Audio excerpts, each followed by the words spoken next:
Of all the branches आपने आँख का डॉक्टर होना क्यों चुना?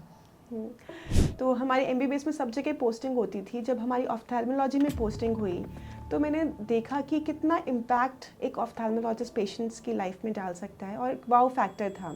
पेशेंट आता है विजुअली इम्पेयर्ड और आपने उसको सर्जरी की, आपने उसको ट्रीट किया और अगले ही दिन वो देख पाता है, and he has been living with that disability, इतने सालों के साथ वो रह रहा है और सडनली उसकी लाइफ में आपने एक रोशनी ला दी। हमें सुनने में या देखने में नहीं लगता कि आंखें कितना इम्पैक्ट कर सकती हैं आपकी लाइफस्टाइल को, आपके नज़रिए को, आपके जीने के तरीके को। बट जब पेशेंट की विजन आती है तो उसका पूरा वर्ल्ड चेंज हो जाता है। अच्छा, एक बहुत इम्पॉर्टेंट एस्पेक्ट जो आपने अभी पॉडकास्ट के दौरान आया भी था कि किसी बच्चे के आँख में चोट लग जाती है, which is like very common. तो ऐसे केस में सपोज़ किसी का कॉर्निया ओपेक हो गया या जैसे आपने कहा डिफ्लेट हो जाती है आई, तो उसमें विजन रिस्टोर करने की क्या संभावना है?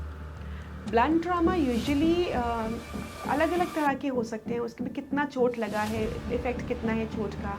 तो कई बार ब्लंट ट्रॉमा से हमारी पीछे मैक्युला में सूजन आ जाती है, या ब्लंट ट्रॉमा से रेटिना डिटैच हो जाती है, या विट्रस हैमरेज हो जाता है, या optic nerve avulsion, optic nerve ही बीच में से टूट जाती है because of the effect of the blunt trauma. वो आई स्ट्रेच करती है, जब ट्रॉमा होता है आँख के ऊपर तो वो स्ट्रेच कर जाती है, तो कई बार ऑप्टिक नर्व एवर्जन हो जाती है। ये सब ब्लंट ट्रॉमा में हो सकता है और बहुत केसेस में 80% केसेस में कोई इफेक्ट नहीं होता, उसको हम बार बार देखते हैं, सेफ रहती है। थोड़े बहुत टीयर्स आ जाते हैं आइरिस के अंदर और कभी कभार प्रेशर बढ़ सकता है। जैसे आपको ये करते हुए ऑलमोस्ट 15 साल तो आई थिंक हो ही गए, तो 15 साल में सर्जरी में जैसे जो 15 साल पहले काला मोतिया के लिए सर्जरी होती थी वर्सेस अब में क्या चेंज आया है? बहुत मैसिव चेंज आया और सिर्फ इंडिया में नहीं पूरे वर्ल्ड ओवर में चेंज आया है। तो वैसे ही ग्लोकोमा में मैसिव चेंज आया है कि पहले हम ट्रेबेक्युलेक्टमी करते थे। ट्रेबेक्युलेक्टमी में जो आंखों का पानी इकट्ठा हो रहा है और जिसका रास्ता ब्लॉकेज है उसके लिए हम सेपरेट रास्ता बना रहे हैं जो बाहर की तरफ से फ्लो आउट करता है। हम अक्सर सोचते हैं कि ब्लाइंडनेस अचानक होता है, एक दिन सब ठीक और अगले दिन सब बदल गया। पर सच ये है ज़्यादातर केसेस में नज़र धीरे धीरे जाती है, चुपचाप एकदम साइलेंटली, पहले एक नर्व फाइबर, फिर दूसरा, फिर तीसरा, और जब तक हमें रियलाइज़ होता है ना कि कुछ गलत है तब तक डैमेज अपनी कहानी लिख चुका होता है। आज की गेस्ट कोई ऐसी डॉक्टर हैं जिन्होंने अपनी पूरी ज़िंदगी इस खामोशी को सुनने में लगा दी। वो आपको सिर्फ प्रेशर के नंबर्स या स्कैन के तौर पर नहीं देखती, वो उस फ्यूचर को देखती हैं जो अभी भी बचाया जा सकता है। वो एक रेयर जगह पे खड़ी हैं जहाँ डीप साइंस और डीप ह्यूमैनिटी मिलते हैं, जहाँ आर्टिफिशियल इंटेलिजेंस इंट्यूशन से बात करती है और जहाँ जेनेटिक्स एम्पैथी के साथ काम करती है, जहाँ सर्जरी सिर्फ एक प्रोसीजर नहीं एक प्रॉमिस होता है विजन को रिस्टोर कर पाने का।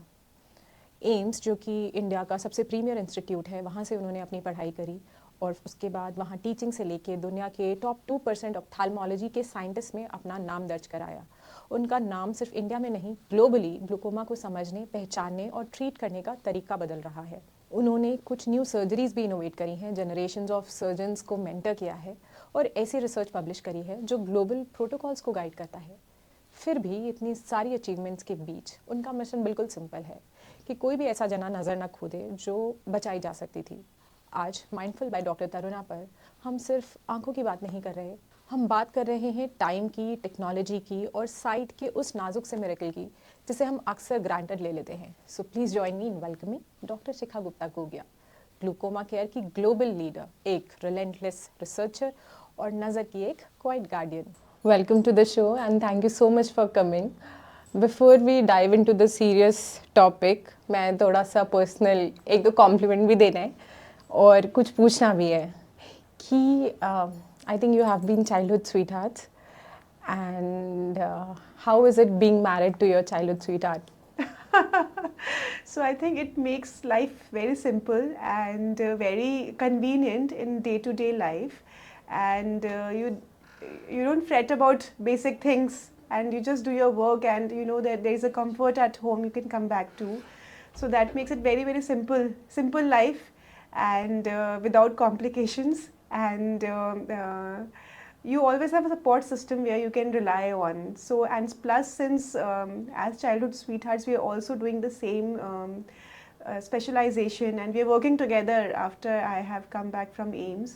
So this makes it all the more convenient that even if I am not there, he can take care of my patients, and if he is not there, I can take care of his patients. And we know that dedication and the commitment to those patients will remain the same.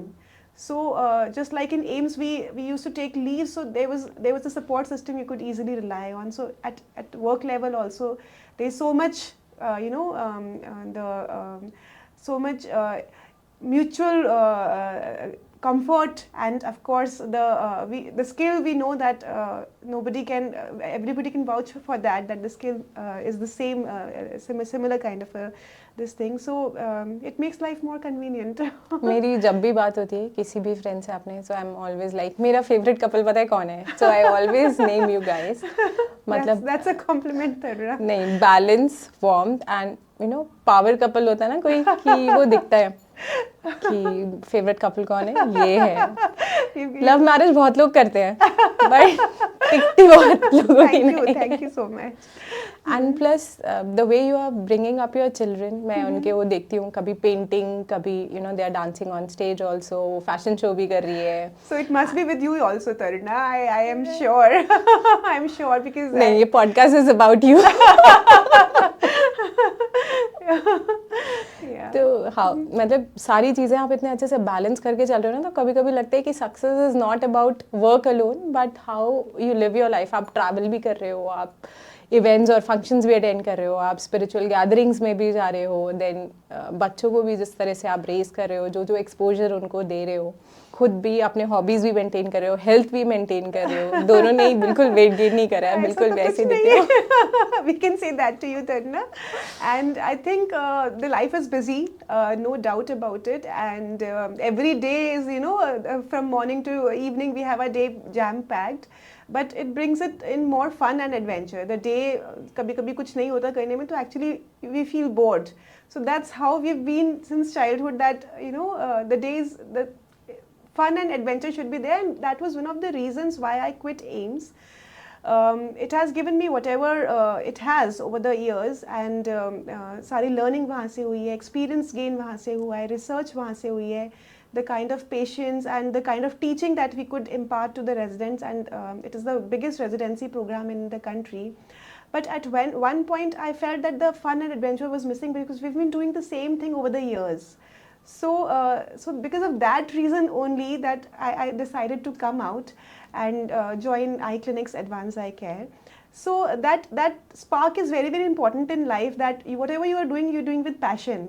Of all the branches आपने आपका doctor होना क्यों चुना? तो हमारी MBBS में सब जगह पोस्टिंग होती थी. जब हमारी ऑफ्थैल्मोलॉजी में पोस्टिंग हुई तो मैंने देखा कि कितना इम्पैक्ट एक ऑफ्थैल्मोलॉजिस्ट पेशेंट्स की लाइफ में डाल सकता है, और एक वाव फैक्टर था. पेशेंट आता है विजुअली इम्पेयर्ड, और आपने उसको सर्जरी की, आपने उसको ट्रीट किया, और अगले ही दिन वो देख पाता है, and he has been living with that disability. इतने सालों के साथ वो रह रहा है, और सडनली उसकी लाइफ में आपने एक रोशनी ला दी. हमें सुनने में या देखने में नहीं लगता कि आंखें कितना इम्पैक्ट कर सकती हैं आपकी लाइफस्टाइल को, आपके नज़रिए को, आपके जीने के तरीके को. पर जब पेशेंट की विजन आती है तो उसका पूरा वर्ल्ड चेंज हो जाता है. And that wow factor really attracted me to ophthalmology. Plus जो इतना प्रिसाइज है ऑफ्थैल्मोलॉजी, इतनी माइक्रो सर्जरी है, रोबोटिक सर्जरी है, अल्ट्रासोनिक सर्जरी है, और जो एरर है उसका चांस बहुत कम है. चाहे आप लेसिक सर्जरीज देख लीजिए, चाहे आप फेको इमल्सिफिकेशन सर्जरीज देख लीजिए. ये सब जो वाव फैक्टर था इस ब्रांच के साथ, that really appeal to me that we can actually bring a definite change हमारे पेशेंट्स की लाइफ में, और उनकी लाइफ को हम और सुंदर बनाने का बहुत अच्छा अटैम्प्ट है. और अभी तक जितनी मेरी जर्नी रही है ऑफ्थैल्मोलॉजी में, बहुत ज़्यादा रिवॉर्डिंग रही है. पेशेंट की लाइफ में इतने सारे पेशेंट्स की लाइफ्स को हम टच करने का मौका मिला है, और उनको एक बहुत बेनिफिट दे पाए हैं विजिबली. एंड मैं भी भगवान के लिए I am grateful to God to have given me this life, to have impacted the patients lives in such a beautiful way. अच्छा, आपके पास OPD में जब भी कोई पेशेंट आता है तो क्या कंप्लेंट सीधा बिल्कुल जब उसे दिखना बंद हो जाता है वो उस स्टेज पे पहुंचता है, या क्या शिकायत या क्या दिक्कत लेके आता है, so that our audience also know कि दिस इज़ द टाइम हमें डॉक्टर के पास चले जाना चाहिए या दिखाना चाहिए. सो जनरली जो पेशेंट आता है वो क्या शिकायत लेके आता है? सो नॉर्मली तो blurred vision is the most common complain, कि उसको दिखने में प्रॉब्लम है, पास का दिखने में प्रॉब्लम है. 40 इयर्स के बाद पास का दिखने में प्रॉब्लम होती है, दूर का नज़र ठीक रहती है. कई बार वो स्ट्रेन की वजह से आते हैं कि मुझे हेडेक होता है, स्ट्रेन होता है. बहुत कई बार बहुत ऐसे सिम्टम्स होते हैं जो तुम नहीं लगा सकते सोच के कि चश्मे के लिए, पर चश्मा का नज़र अगर पूरा ना हो तब भी इरिटेशन, बर्निंग, स्ट्रेन, ये बहुत जो सिम्टम्स हैं जो इतने पर्टिकुलर नहीं हैं, उस तरह के सिम्टम्स भी हमें देखने को मिल सकते हैं, पर उनका रीज़न चश्मे का करेक्शन ना हो पाना हो सकता है। तो blurred vision is one of the most common symptom. और नॉर्मली तो पेशेंट्स अप्रिशिएट कर पाते हैं जो एक्टिव लाइफस्टाइल जी रहे हैं, कोई ड्राइव करता है, कोई पढ़ता है, कोई सिस्टम पे बैठता है, तो उनको बहुत जल्दी अप्रिशिएट हो जाता है कि मेरी नज़र कम हुई है। बट कई बार कुछ पेशेंट्स नहीं अप्रिशिएट करते, नहीं बताते, स्पेशली एक आंख में उनकी नज़र बहुत कम होती है और एक आंख में ठीक होती है, तो बहुत लेट प्रेजेंटेशन भी होती है। अच्छा। क्योंकि वो उस एक आंख को फिर इग्नोर करते रहते हैं कि एक आंख से तो हमारा काम चल रहा है। अच्छा, पता लग जाता है पर फिर भी इग्नोर कर देते हैं। अगर बचपन से एक आंख से नज़र कम है तो पता भी नहीं चलता। हाँ। तो उनको जब ड्राइविंग टेस्ट के लिए जाते हैं या किसी मेडिकल के लिए जाते हैं, तब उनको रियलाइज़ होता है कि मुझे तो एक आंख से दिखता ही नहीं है, मुझे पता ही नहीं था। पर बाद में बड़े होकर अगर एक आंख से कम दिखाई दे तो वो पता चलता है। But sometimes patients then also ignore despite knowing that they have low vision in one eye. और कई बार ऐसा होता है कि दोनों आंखों से कम दिख रहा है पेशेंट को, और कम दिखते दिखते कई बार इतना कम हो जाता है कि लाइट दिखाई देती है सिर्फ, and they can't see at all. वो कम होता है बट होता है अभी भी। और स्पेशली एल्डरली पेशेंट्स, कई बार लॉजिस्टिक सपोर्ट की प्रॉब्लम होती है, बच्चे साथ में नहीं रहते, कोई केयर टेकर नहीं होता, या अपने आप को थोड़ा इग्नोर करते रहते हैं कि हाँ अभी तो हमारा काम चल रहा है, या फाइनेंशियल इश्यूज हो सकते हैं पेशेंट्स को। तो इस तरह की रीजंस होते हैं कि पेशेंट्स लेट भी प्रेजेंट करते हैं। कुछ बीमारियां ऐसी हैं जिसके अंदर प्रेजेंटेशन के सिम्टम्स ही नहीं होते, जैसे कि डायबिटिक रेटिनोपैथी हो गया, जिसमें कि हमारे रेटिना में कुछ कुछ खून के धब्बे पड़ रहे हैं, पर पेशेंट को नहीं पता चल रहा है कि सामने की विजन जो 6/6 जिसको हम कहते हैं दूर का, वो बिल्कुल साफ पढ़ पाते हैं। बट उनके जो फील्ड ऑफ विजन है, जो पेरिफेरल विजन है, उसमें चीज़ें हो रही हैं जो उनको नहीं अप्रिशिएट हो रही। वो भी इसलिए होता है कि हमारी दोनों आंखों की फील्ड ऑफ विजन ओवरलैप करती है। अच्छा। तो एक आंख की फील्ड ऑफ विजन में कुछ प्रॉब्लम आ रही है तो दूसरी आंख से वो कॉम्पनसेट कर लेता है पेशेंट। तो इसलिए से बहुत लेट डिटेक्शन होता है। तो जो डायबिटीज़ वाले आप बता रहे हो, तो उनको कैसे पता लगेगा कि फील्ड ऑफ विजन कम हो रही है, कि सडनली टक्करें ज़्यादा लगने लगेंगी, या ग्लोकोमा में भी ऐसा होता है। तो वो वही है कि जब बहुत लेट स्टेज हो जाती है, जब काफ़ी सारे खून के धब्बे आ जाते हैं, या ग्लोकोमा में बहुत नस एडवांस लॉस हो जाती है, उस स्टेज पे पता चलता है। पर ग्लोकोमा और रेटिनोपैथी बीमारियां ऐसी हैं कुछ जो कि अगर लेट स्टेज पे आए, हमारा फील्ड ऑफ विजन कम हो गया है, तो वो इरिवर्सिबल होता है। वो हम विजन वापस से हम रिस्टोर नहीं कर सकते।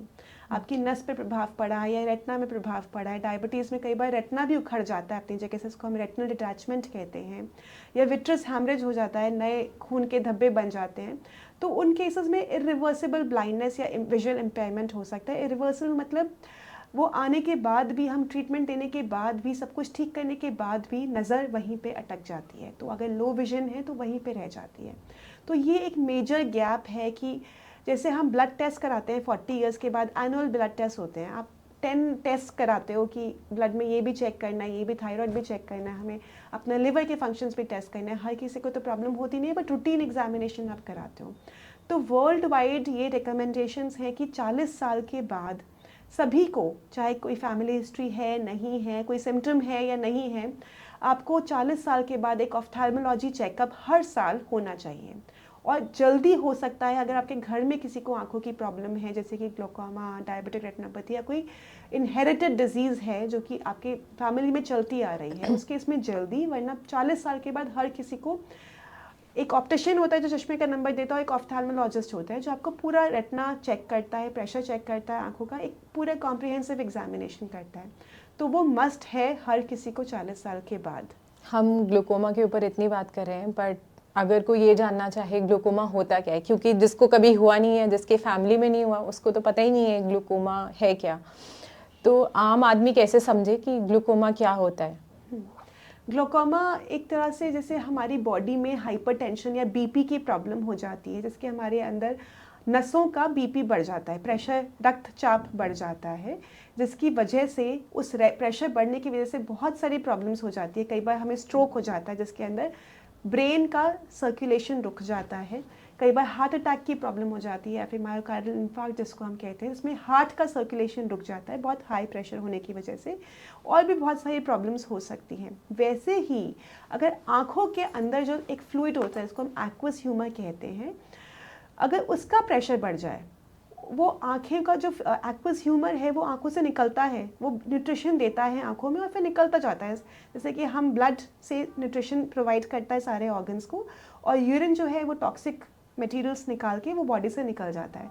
वैसे ही कुछ टॉक्सिक एलिमेंट्स प्रोड्यूस होते हैं, वो निकल जाने चाहिए और न्यूट्रिशन के लिए एक्वस ह्यूमर रहना चाहिए। पर अगर एक्सेसिव हो जाए, वो निकलना कम है और बन ज़्यादा रहा है, तो उसकी वजह से हमारी आँखों के स्ट्रक्चर्स पे उसका प्रभाव पड़ सकता है, because of higher pressure than normal. So everything has a normal pressure range. अगर उस प्रेशर से ज़्यादा प्रेशर हमारी नस पे पड़ता है, आँख में एक नस होती है जो कि सारे पोर्शन से इंफॉर्मेशन लेकर वो ब्रेन तक पहुंचाती है, उसको ऑप्टिक नर्व कहा जाता है। तो उसके ऊपर अगर दबाव पड़ता है, बिकॉज हाई प्रेशर है, हमारा फ्लूइड आंखों में से नहीं निकल पा रहा है, तो उसको ग्लोकोमा कहते हैं। वो नस पर प्रभाव करके उसको सुखा सकता है, उसके सेल्स को डैमेज कर सकता है, और जब वो सेल्स डैमेज होते हैं तो हमारी पेरिफेरी वाली विजन सिकुड़ती जाती है। एक बहुत आसान तरीके मतलब से सामने की चीज दिखेगी और साइड्स साइड की से, चीज नहीं दिखेगी। और लेट स्टेजेस में फिर सामने की नज़र भी जाएगी जब पेशेंट फिर प्रेजेंट करते हैं कि हमें सामने से कम दिखाई दे रहा है। बट अच्छा। वो उस समय तक उनके 90% नर्व फाइबर्स डैमेज हो चुके होते हैं। ये नस का सूख जाना क्या होता है? वो जैसे तोरी सूख जाती है, ऐसे नस भी सूख जाती है क्या? नस का सूख जाना मतलब जो हमारे हेल्दी नर्व फाइबर्स हैं वो डैमेज हो गए हैं वहाँ से, अच्छा। And they are dead cells lying there which are of no use and they can not be regenerated. वो रीजनरेशन नहीं हो सकती, उसको हम रिप्लेस नहीं कर सकते। पूरे वर्ल्ड में कोई ट्रांसप्लांट थेरेपी नहीं है उसकी, तो पूरे वर्ल्ड में कोई ट्रीटमेंट नहीं है अगर आपकी नस के सेल्स डेड हो गए हैं। उसको आम भाषा में नस सूख जाना कहते हैं, बट वो हुआ हाई प्रेशर की वजह से है, जो मोस्ट कॉमन रीज़न होता है उसका। तो इसके लिए भी कोई मेडिसिन होते हैं, जैसे ब्लड प्रेशर के मेडिसिन चलते हैं, तो अगर आई थिंक काला मोतिया बोलते हैं सही Yes. हिंदी में, तो काला मोतिया क्या दवाइयों से ठीक हो जाता है, या दवाई लेते रहो तो और प्रोग्रेस नहीं करता, या ठीक ही हो जाता है? क्या रहता है इसमें? तो काला मोतिया के लिए ऐसा लोग सोचते हैं कि काला मोतिया का कोई उपचार नहीं है, कोई उसकी दवाई नहीं है, बट ये बहुत गलत धारणा है। और काले मोतिया में बहुत सारी दवाइयाँ हैं, हमारे पास 5 या 6 ऐसी मेडिसिन हैं जो बहुत कारगर हैं। ग्रुप ऑफ मेडिसिन हैं, उसके अंदर अलग अलग तरह की मेडिसिन हैं। डिपेंडिंग ऑन कि आप किस तरह से प्रेजेंट कर रहे हो, आपके लिए बेस्ट क्या रहेगी, आपका डॉक्टर आपके लिए मेडिसिन का ग्रुप सेलेक्ट करता है। और एक मेडिसिन से स्टार्ट होकर 6 मेडिसिन तक भी जा सकते हैं। कुछ रिफ्रैक्टरी तरह के ग्लोकोमास होते हैं, जैसे चोट लगने के बाद ग्लोकोमा बन गया, या पैदाइशी ग्लोकोमा है जिसको हम कंजेनिटल ग्लोकोमा कहते हैं, या कोई आंखों में स्टेरॉइड की ड्रॉप डाल रहा है एलर्जी की वजह से और वो डालता चला गया बिना डॉक्टर से बार बार जांच करवाए, तो उसमें स्टेरॉइड इंड्यूस ग्लोकोमा होने का चांस होता है। या किसी को आंखों में रिएक्शन की प्रॉब्लम है जिसको यूवियाइटिस कहते हैं, तो इस तरह के ग्लोकोमास में बहुत ज़्यादा हाई प्रेशर ग्लोकोमा बन जाता है। उसमें 4, 5, 6 मेडिसिन डाल के भी उपचार नहीं हो पाता। एक साथ 6 ड्रॉप्स चलते हैं? एक साथ 6 ड्रॉप्स चलते हैं और ज़िंदगी भर डालने पड़ते हैं। तो कई बार फिर ऐसे केसेस में हमें सर्जरी भी रिकमेंड करनी पड़ती है। लेज़र्स भी हैं ग्लोकोमा को ठीक करने के, अलग अलग तरह के लेज़र्स हैं, जिसमें हमें रास्ता खोलने वाला लेज़र होता है, जिसमें हम एक आइरिस के अंदर एक होल करते हैं लेज़र के माध्यम से, वो एक तरीका होता है। और एक लेज़र होता है जो हम जहाँ से रास्ता बंद है उसी को लेज़र कर रहे हैं, जहाँ से हमारी छलनी बंद है, छलनी रुकी हुई है, जहाँ पे कूड़ा फंसा हुआ है, उस एरिया पे लेज़र करें ताकि वो रास्ता खुल जाए और वहाँ से पानी बाहर निकले। इस तरह के लेज़र्स होते हैं। तो वो पानी बाहर निकल के कहाँ जाता है? आँख में छेद कर दिया तो क्या बाहर आ जाता है पानी? नहीं नहीं, पानी बाहर मत निकले, मतलब हमारी आई का भी एक ड्रेनेज सिस्टम होता है। जैसे हमारी बॉडी, हमारे हार्ट में एक आर्टरीज होती है, एक वेन्स होती है, आर्टरीज ब्लड लेके आ रही है, वेन्स वहाँ से लेके जा रही है। वैसे ही हमारी आइज़ के अंदर एक्वस बन रहा है, उसको बाहर निकालने के लिए ड्रेनेज सिस्टम है जो नली के रूप में है, और वो नली बाहर निकल के वेन्स के साथ ही जुड़ जाती है। तो वो ब्लड वेसल्स के साथ जुड़ती हैं, लाती हैं बिल्कुल ट्रांसपेरेंट क्लियर फ्लूइड, जिसको एक्वस ह्यूमर कहते हैं। क्योंकि अगर हमारे आइज़ में क्लियर फ्लूइड नहीं होगा तो हम देख नहीं पाएंगे। तो आई की ऑप्टिक्स या उसकी रचना भगवान ने ऐसे की कि हर चीज़ आई में बिल्कुल ट्रांसपेरेंट है, टिल वो कैमरे तक पड़ती है। अब जैसे हमारी रिकॉर्डिंग हो रही है कैमरे पे, अगर बीच में हम एक पर्दा लगा दें या कोई ब्लड आ जाए तो हमारी रिकॉर्डिंग नहीं हो सकती। उसी तरह से आई की रिकॉर्डिंग ऐसी है कि everything is transparent till the back of your eye. उसमें कहीं पे भी बीच में कोई दिक्कत आएगी, जैसे कि कैटरेक्ट हो गया, लेंस हमारा ओपेसिफाई हो गया, या बीच में खून आ गया, या हमारी कॉर्निया पुतली पे कोई सफ़ेदी आ गई है, उसके कारण हमारी नज़र कम होती है। और ग्लोकोमा के अंदर जो एंड ऑर्गन है, जो कैमरा है, कैमरा जो कैमरा जिस पावर सर्किट से लगा हुआ है, वो पावर सर्किट जो ऑप्टिक नर्व के बराबर है, वही डैमेज हो गई, तो एंड ऑर्गन ही डैमेज हो गया। This is glaucoma. तो आप कह रहे थे ना कि वो सर्जरी से आप होल्स कर देते हो, तो सब केसेस में सर्जरी करते हैं या सब केसेस में नहीं करते? सब केसेस में नहीं करते, जिनमें हम मेडिसिन से कंट्रोल नहीं कर पा रहे, या किसी को मेडिसिन से एलर्जी हो रही है, या कोई कंप्लायंट नहीं है। हमने बोला आप 4 मेडिसिन डालो, मेरी तरह तो पहली मेडिसिन डालना ही भूल जाएगा कि भूल गए भाई, काम में इतने बिजी थे। तो इस तरह के भी पेशेंट्स होते हैं जो कंप्लायंट नहीं होते, मतलब टाइम से नहीं डाल पाते। वो कहते तो हैं कि हम डाल रहे हैं, बट एक्चुअली में उनका कर्व देखो तो कभी एक बॉटल ख़त्म हुई पड़ी है 15 दिन से, तो वो नुकसान देता है पेशेंट्स को। तो ग्लोकोमा को जांचने के बहुत सारे तरीके हैं। जब पेशेंट हमारे पास क्रॉनिकली आते हैं तो हम उनका विजुअल फील्ड टेस्ट करते हैं। उसमें हमें पता चलता है ऑब्जेक्टिव नंबर वाइज कि आपका 50% डैमेज था, 55% हो गया है, आप तो कह रहे हो दवाई ठीक से डाल रहे हो पर आपका प्रोग्रेशन हो रहा है, इसका मतलब आप तब पेशेंट्स बताते हैं कि हाँ हमारी भूल जाती है, बीच में ख़त्म हो गई थी, 2 महीना नहीं डाली, आज डाल के नहीं आए, इस तरह से चीज़ें होती हैं। वो आम बात है, हमें पता है कि as a human nature everybody has a tendency to forget when they feel that there is no symptom. Glaucoma में सिम्टम्स बहुत लेट आते हैं, तो पेशेंट को लगता है मैं ठीक हो गया, दवाई डाल ली, अब कोई ना तो मुझे फ़र्क पड़ा दवाई डालने से। तो ये बहुत समझाना बहुत ज़रूरी है एज अ डॉक्टर कि इसमें कैटरेक्ट की तरह इमीडिएट चेंज नहीं आता। This is to stop further decline in vision. आपकी विजन ना तो चेंज हो रही है, ना बढ़ रही है, ना कम हो रही है, बट आप डालते रहेंगे तो आपकी विजन डिक्लाइन नहीं करेगी। तो it is a necessary step to prevent that. जैसे हम हाइपरटेंशन की दवाई लेते हैं, पेशेंट को कोई ना तो पता चलता है कि हमने दवाई से क्या हुआ, पर अगर नहीं लेंगे तो बहुत ज़्यादा नुकसान हो जाएगा। वैसे ही ग्लोकोमा का है कि हमें सालों साल दवाई लेनी पड़ती है, और कंप्लायंस नहीं हो, पेशेंट नहीं कर सकता, तो हम सर्जरी की तरफ प्रोसीड करते हैं। वैसे ही अगर एलर्जी है या दवाइयों से नहीं कंट्रोल हो रहा, और आजकल एक नई इंडिकेशन बन गई है कि जब पेशेंट्स को हम कैटरेक्ट सर्जरी के लिए लेके जाते हैं, उनको कैटरेक्ट हो गया है, मोतियाबिंद हो गया, सफ़ेद मोतियाबिंद, तो हम साथ साथ हम मिनिमली इन्वेजिव ग्लोकोमा सर्जरी भी कर देते हैं। अच्छा, तो दोनों by default? By default glaucoma patients में, क्योंकि उससे क्या होता है पेशेंट की कंसेंट के साथ, but the need for medicine, the dependence on medicine, कि वो पहले 3 मेडिसिन डाल रहे थे या 2 डाल रहे थे, उसके बावजूद भी फ्लक्चुएशंस हो रही थी बिकॉज ऑफ कंप्लायंस इश्यूज या एलर्जी हो रही थी, तो हमने उस चीज़ को भी टैकल कर लिया। तो अब डिपेंडेंस ऑन मेडिसिन कम हो जाती है, फ्लक्चुएशंस नहीं होती, we have opened up a path for the aqueous to flow out. तो वो अपना काम करता रहेगा। पेशेंट अगर इतना रेगुलर नहीं भी है फॉलोअप्स में या दवाइयों में, तो that surgery will take care of progression ना हो पेशेंट का, and that vision stage there. जहाँ पे उसकी विजन है वहाँ पे उनकी विजन स्टे करे। तो this has actually change the whole gamut of glaucoma scenario, कि now the doctor can recommend an early surgery for you to help you prevent progression and to help you lead a comfortable life. अगर आप imagine करो आपको doctor ने 4 दवाइयाँ दे दी है, या 2 दवाई दे दी है, सुबह शाम 2 बार डालनी है, तो इट बिकम्स वेरी टीडियस। एक ही नहीं डलती। एक ही नहीं डलेगी। So that is the problem, actually genuine problem, कि हम पेशेंट को इतना नहीं एक्सपेक्ट कर सकते कि आप डालते रहेंगे, सालों साल डालते रहेंगे।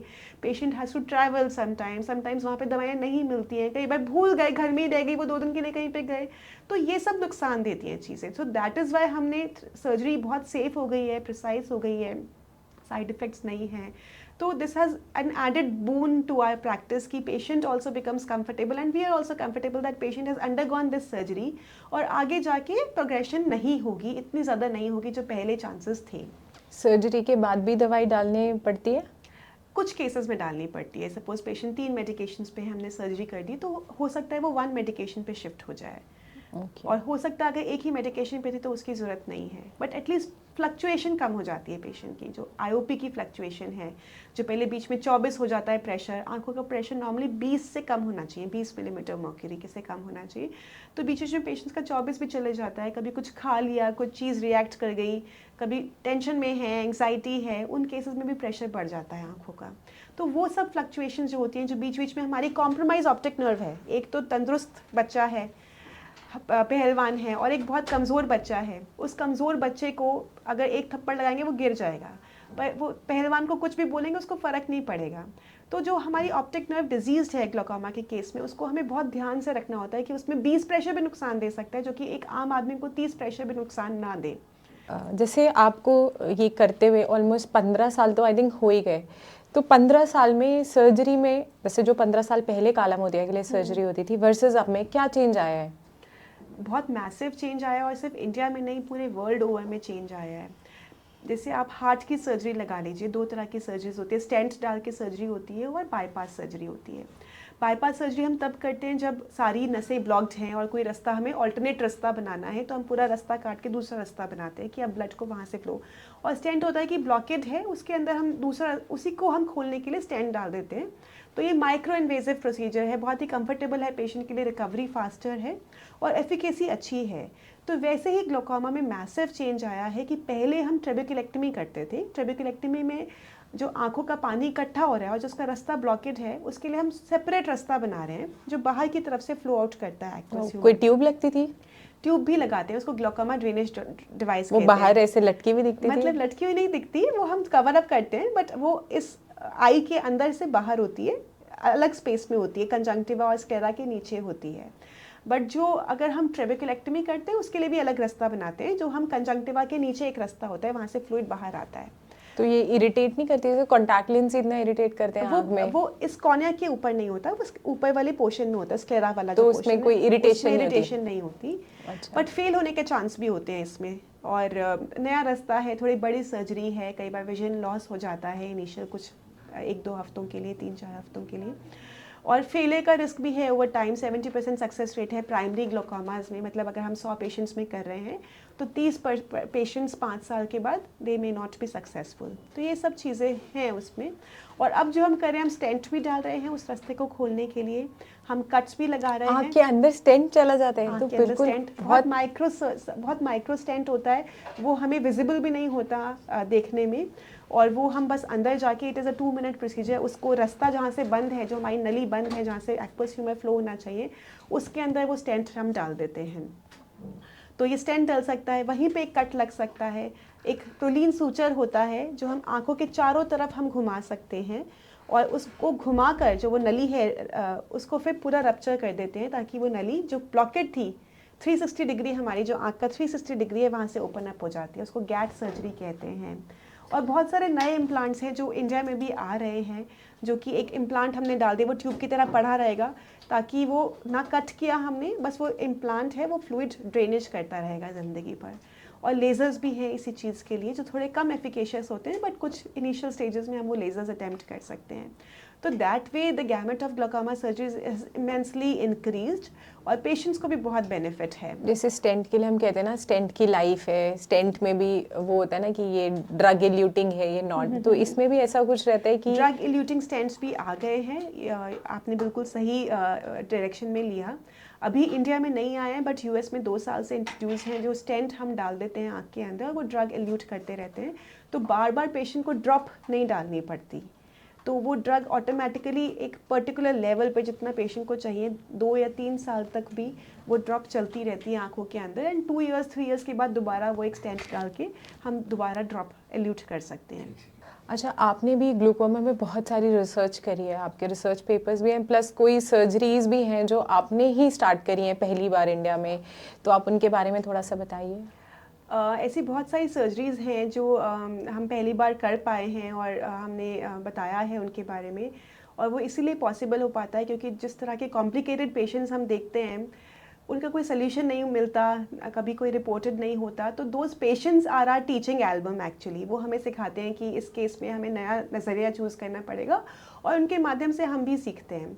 तो ऐसी एक बीमारी होती है साइक्लोडायलिसिस जिसको बोलते हैं, जिसके अंदर चोट लगने की वजह से आँखों का प्रेशर एकदम कम हो जाता है। इट इज़ अबाउट प्रेशर, पर ग्लोकोमा में प्रेशर बढ़ता है, उसके अंदर कम हो जाता है क्योंकि एक्सेस आउटफ्लो हो रहा है आँख के अंदर से, और जहाँ से वो रास्ता खुलता है वो हिडन रहता है। नॉर्मली हम आँख के अंदर आसानी से नहीं देख सकते, उसके लिए स्पेशलाइज्ड इंस्ट्रूमेंट्स होते हैं, लाइक यूबीएम जिसको हम कहते हैं, ultra bio microscope, it is like an ultrasound, उसके माध्यम से देखा जाता है। और सर्जरी भी इसलिए से हिडन जगह पे करना थोड़ा सा मुश्किल रहता है, तो इससे थोड़ा सा चैलेंजिंग होता है और हर कोई नहीं डील कर पाता। इसके लिए हमने बहुत सारी टेक्निक्स डिस्क्राइब की हैं जिससे बहुत अच्छे रिजल्ट हैं। हमने पहली बार वर्ल्ड में मॉडिफाइड स्विंग मशीन टेक्निक होती है एक, जिसके अंदर से ही हम सूचर कर सकते हैं। अभी तक जो साइक्लोडायलिसिस के लिए ट्रीटमेंट्स थे वो आँख के स्क्लेरा को खोलकर बाहर से होते थे, और वो भी ब्लाइंड प्रोसीजर्स होते थे। इतना सक्सेस नहीं था क्योंकि आपको नहीं पता होता था सही जगह पे आप एक्चुअली में सर्जरी कर रहे हो कि नहीं। जो हमने डिस्क्राइब किए हैं वो इंटरनली ही आँख के अंदर से ही हम उसको रिपेयर कर पाते हैं, और रियल टाइम देख पाते हैं कि एक्चुअली OCT के माध्यम से और अल्ट्रासाउंड के माध्यम से कि एक्चुअली रिपेयर हो गया है वो। तो ये बहुत ही चैलेंजिंग सिचुएशन थी, but we have enjoyed, we have almost like 10 publications on this, on different techniques for cyclodialysis. The other very gray area actually was childhood glaucoma, pediatric glaucoma. कुछ बच्चे पैदा होते हैं बड़ी बड़ी आँखों के साथ, जिनको बुल्स आई बोला जाता है. उनकी आँखों का साइज़ बड़ा हो जाता है आँखों में प्रेशर की वजह से. उसको हम कंजेनिटल ग्लोकोमा कहते हैं कि बच्चा पैदा ही ग्लोकोमा को लेके हुआ है. बच्चों का जो ग्लोकोमा होता है बड़ों के ग्लोकोमा से बहुत अलग होता है, क्योंकि उनकी आँख अलग तरह से रिएक्ट करती है हाई प्रेशर से. जब उनकी आँखों का प्रेशर बढ़ता है तो क्योंकि बच्चों की आई प्लायबिलिटी ज़्यादा होती है, स्ट्रेच करने की क्षमता उनमें ज़्यादा होती है, तो वो स्ट्रेच करती रहती है, तो वो आँख का साइज़ इतना बड़ा हो जाता है कि उसको ऑक्स आइज़ या बुल्स आई कहते हैं, क्योंकि बुल की आई जो होती है, बैल की आई बहुत बड़ी बड़ी होती है. तो उनका उपचार जो है वो ट्रेबेकुलेक्टमी के माध्यम से था, जिसका फेलियर रेट बहुत ज़्यादा था. और बच्चों को बार बार बेहोश करना, उनका बार बार चेकअप करना, उनको बार बार सर्जरीज़ करना, 5-6 बार सर्जरीज़ करनी पड़ती थी. उन बच्चों के लिए हमने पहली बार एक्चुअली पूरे वर्ल्ड में गैट सर्जरी डिस्क्राइब की, जिसके अंदर हम we did a randomize control trial कि 360 डिग्री जब हम उनका काटते हैं अंदरूनी से, तो result were very very encouraging compare to हम आधा रास्ता हम काटें. पहले जो सर्जरीज थी वो कुछ सर्जरीज में ऐसा भी होता था कि वो आधा रास्ता नाइफ से काटते थे. हमने सूचा लेके पूरा रास्ता उनका काटा. जब हम पूरा रास्ता उनका खोल देते हैं तो पता चलता है कि उनका इफेक्ट इतना अच्छा है कि दवाइयों की ज़रूरत भी नहीं पड़ रही, बार बार बेहोश करने की ज़रूरत नहीं पड़ रही. और अब हमारे पास 4 साल का डेटा है कि वो पेशेंट्स बहुत ही अच्छा करते हैं और बार बार बेहोश करने की ज़रूरत नहीं पड़ती, सर्जरी फेल होने का रिस्क नहीं होता. और अब ये प्रोटोकॉल बन गया है इंडिया में भी कि अगर कंजेनिटल ग्लोकोमा के बच्चे आते हैं तो उनको फर्स्ट सर्जरी, अगर कॉर्निया क्लियर है और हम अंदर से सर्जरी कर सकते हैं, तो गैट सर्जरी ही करना चाहिए. So this is the change in practice that has come because of the work that we could do.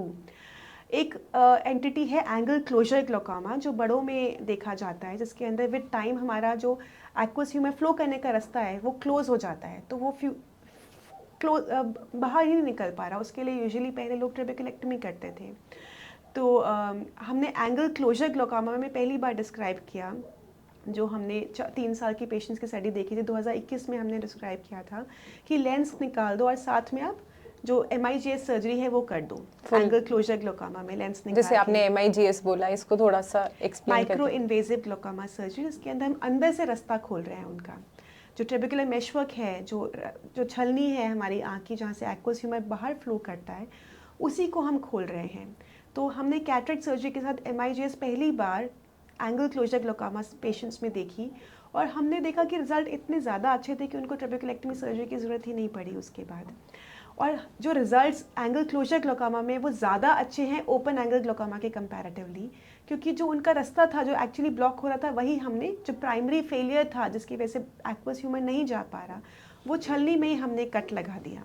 अच्छा, जो आप कह रहे हो छलनी, ये क्या दोबारा भी बंद हो जाती है? मतलब कोई पेशेंट करा के गया हो तो उसको ये अवेयरनेस होनी चाहिए कि मेरी दोबारा भी, अगर मैंने खुलवा दी थी तो वो दोबारा भी ब्लॉक हो सकती है? चांसेस रहते हैं. तो लगभग हमने देखा है कि 5 इयर्स जिसकी जो हमारी स्टडी, अराउंड 10% पेशेंट्स में 5 इयर्स पे फिर से प्रेशर बढ़ सकता है, छलनी बंद हो सकती है, या आगे का रास्ता भी बंद हो सकता है. हमने छलनी ऐसी है जो सपोज एक छलनी है जो कि लंबाई में छलनी है, यहाँ पे भी छलनी है, यहाँ पे भी छलनी है, यहाँ पे भी. जब हम कट करते हैं तो ऊपर का रास्ता हम खोल देते हैं, पर किसी के अंदर की छलनी भी अगर बंद हो तो उसका ट्रीटमेंट हमने नहीं किया है. तो फेलियर होने के भी काफ़ी चांसेस होते हैं, अलग अलग रीजंस हो सकते हैं, पर अराउंड 10% पेशेंट्स में जब हमने रास्ता काटा है वो फिर से ब्लॉक हो सकता है, फिर से वहाँ पे टिश्यू ग्रोथ हो सकती है, जिससे तो MIGS सर्जरी में भी अराउंड 10 to 15% पेशेंट्स में फेलियर रिस्क है कि वो या तो रिस्पॉन्ड ही नहीं करे, या फिर वो दोबारा रीग्रोथ हो गई, या उनके पीछे कहीं और चैनल्स में ब्लॉकेट थी. तो it is not full proof, but there are some candidates इसमें अर्ली स्टेज पे MIGS सर्जरी बहुत ज़्यादा सक्सेसफुल है, पर लेट स्टेजेस में अलग तरह की सर्जरीज की जा सकती है. वो पेशेंट टू पेशेंट डॉक्टर को समझ में आता है और वो पेशेंट से डिस्कस करता है what is the best option for each of them. अच्छा, हार्ट अटैक जब आता है तो उसमें कोलेस्ट्रॉल जम जाता है आपकी जो आर्टरीज हैं. ऐसे ही जब हम सफ़ेद मोतिया की बात करते हैं तो प्रोटीन्स शायद कोagulate हो जाते हैं लेंस पे. ग्लूकोमा में किस चीज़ से रास्ता बंद होता है, क्या जम जाता है ऐसा छलनी पे? सो एजिंग के साथ हमारे प्रोटीन्स बनते हैं, जैसे कोलेस्ट्रॉल डिपॉजिट होता है ब्लड वेसल्स के अंदर, और वो एक ब्लड वेसल है हमारी, उसके चारों तरफ पेरिफ्री में कोलेस्ट्रॉल डिपॉजिट हुआ है, वो रास्ता कम हो गया और ब्लड को फ्लो करने का रास्ता नहीं मिल रहा.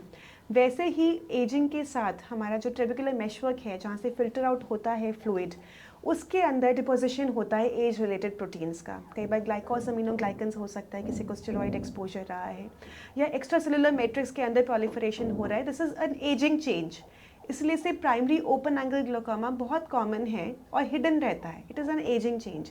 तभी बोला जाता है कि 40 ईयर्स के बाद आपको एनुअल स्क्रीनिंग करानी ही है। सिम्टम्स बहुत लेट आते हैं, डैमेज पहले स्टार्ट हो जाता है। That is why it is because it is N ageing change. Hypertension भी, ब्लड प्रेशर की बीमारी भी, आप जाते हो तो आपको पता चलता है अच्छा ब्लड प्रेशर आज हाई आ रहा है, और वो इतना हाई होता है कई बार पेशेंट्स को पता भी नहीं होता कि मेरा ब्लड प्रेशर 3-4 साल से हाई होगा। तो क्या ब्लड प्रेशर वाले पेशेंट्स को ग्लूकोमा होने की संभावना ज़्यादा रहती है, क्योंकि ये एक पार्ट ऑफ मेटाबॉलिक सिंड्रोम है। मेटाबॉलिक सिंड्रोम मतलब जिसका ओबेसिटी, ट्रंकल ओबेसिटी स्पेशली जो कहा जाता है कि फैट्स हमारी वेस्ट पे डिपॉजिट हो रहा है, या डायबिटीज़ किसी को है, या हाइपरटेंशन किसी को है, तो ऐसे पेशेंट्स में ग्लूकोमा होने का चांस भी ज़्यादा है, क्योंकि एक तरह से मेटाबॉलिक सिंड्रोम है। और ऐसा भी देखा गया है, एम्स में हमने स्टडीज़ की हैं कुछ, इसके अंदर मेडिटेशन या फिर जो ब्रीदिंग एक्सरसाइजेज हैं जो एंग्जाइटी रिलीज़ करती हैं, जो कॉर्टिजोल लेवल ब्लड में कम करती हैं, उनसे भी आपका ग्लूकोमा या प्रेशर का जो प्रेशर का चाप है वो कम रह सकता है, आंखों के प्रेशर का चाप। ये सब चीज़ें ब्लड प्रेशर को भी हील करने में हेल्प करती हैं। डायबिटीज़ में भी आपके जो प्राणायाम या आसन है वो हेल्प करते हैं। So these are little bit interlinked कि ये सब हम अगर अपनी डाइट पे ध्यान दें, अपने लाइफस्टाइल पे ध्यान दें, अपनी एंग्जाइटी और स्ट्रेस लेवल पे ध्यान दें, तो हम इन सब चीज़ों को इकट्ठे टैकल कर सकते हैं। कौन सी कंट्री में ग्लूकोमा सबसे ज़्यादा होता है? क्या इंडिया में होता है सबसे ज़्यादा? थोड़ा सा ग्लूकोमा का चांसेस अफ्रीकन्स में सबसे ज़्यादा होता है, और उनके अंदर होता भी ऐसा है कि जो ट्रीटमेंट से रिफ्रैक्ट्री होता है, सर्जरी भी बहुत जल्दी जल्दी फेल होती है उनके अंदर, मेडिसिन भी बहुत ज़्यादा इफेक्टिव नहीं रहती। उनके अलावा चाइनीज़ पॉपुलेशन जो है, क्योंकि उनकी आँख बहुत छोटी होती है, जैसे जो अगर वाइट पॉपुलेशन की बात करें, वेस्टर्न पॉपुलेशन की बात करें, आँख का साइज़ थोड़ा सा बड़ा होता है compare to Asians and specially Chinese Asians, क्योंकि उनकी आंखों का साइज़ और छोटा होता है, तो उनमें एंगल क्लोजर ग्लूकोमा का रिस्क ज़्यादा होता है। कुछ पॉपुलेशन है जो हिल्स में रहती है, उनमें अलग तरह का ग्लूकोमा का चांस रहता है, जैसे सूडो एक्सफोलिएशन ग्लूकोमा जिसको हम कहते हैं, क्योंकि उनको यूवी लाइट ज़्यादा एक्सपोजर होता है, because they live on the hills and sun का थोड़ा एक्सपोजर ज़्यादा रहता है वहाँ पर, तो उस तरह के ग्लूकोमा हिली रीजन्स में ज़्यादा देखे जाते हैं। तो प्रेवलेंस एक कंट्री में भी अलग अलग जगह पे अलग अलग हो सकती है। जो सन ग्लासेस का कंसेप्ट है, या वो रैडो के होते हैं, किसके होते हैं कि सारा यूवी लाइट ब्लॉक करेंगे, तो और ये कुछ हेल्प करते हैं आई डिसीज प्रिवेंट करने में, या नहीं पहनने चाहिए? डेफिनेटली हेल्प करते हैं। तो यूवी लाइट जितना हम एक्सपोजर कम करें, यूवी लाइट की वजह से, एक्सपोजर की वजह से कैटरेक्ट जल्दी हो सकता है, आपको सूडो एक्सफोलिएशन जैसी बीमारियां हो सकती है, जिसको ग्लूकोमा भी हो सकता है जिसकी वजह से। इसके अलावा जो मोस्ट इम्पॉर्टेंट है यूवी लाइट के एक्सपोजर से, वो है एज रिलेटेड मैकुलर डिजेनरेशन, कि वो यूवी लाइट आपके मैकुला को डिजेनरेट करती है, और ये भी एजिंग प्रॉब्लम है, एज के साथ देखा जाता है ज़्यादा।